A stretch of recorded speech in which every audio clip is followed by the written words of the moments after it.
All right, just back from Crypto.com Arena. The Lakers beat the Mavericks. Dallas loses its third straight, falls to 5-15 on the season. But there was a silver lining for the Mavericks, and that was the return of Anthony Davis, the All-NBA big man, back in the lineup after missing a month with a calf strain. Missed 14 games during that stretch, and it was an eventful stretch. Nico Harrison, the GM, was fired during that time, and Dallas has sunk to the bottom of the Western Conference. And for stretches during this game on Friday, Anthony Davis looked a lot like the old Anthony Davis. He was playing on a minutes restriction, but he had 12 points, he had 5 rebounds, he had 3 blocks, including one of LeBron James in the fourth quarter.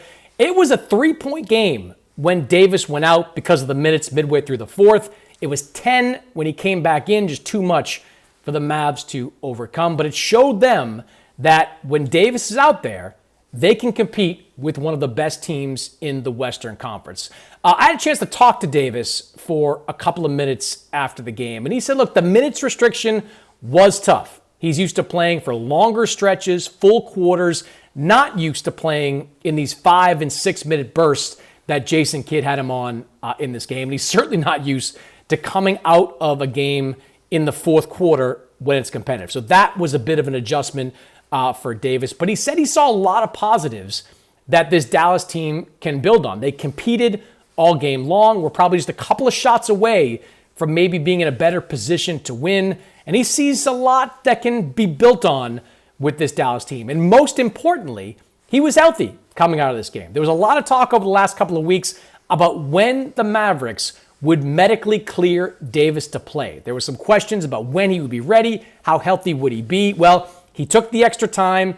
It paid off. He got out there on the floor and said he felt as good as he possibly could coming out of that game. He will not play on Saturday against the Clippers. Going to take the back-to-back off right now. But he said he was looking forward to coming back on Monday in the Mavericks' next game. And again, he's feeling optimistic about what this team can do over the rest of the regular season. He mentioned an old Brooklyn Nets team that started off the season slow and then worked their way up to a top 5 seed in the Eastern Conference. He believes that the Mavericks can have that type of success, can duplicate that type of success. Now, that may be wishful thinking in a rugged Western Conference, but Davis saw enough in this Dallas team against the Lakers on Friday to make him believe that as they get healthier, when they get Kyrie Irving back, they can still be the competitive team they thought they were going to be at the start of this season.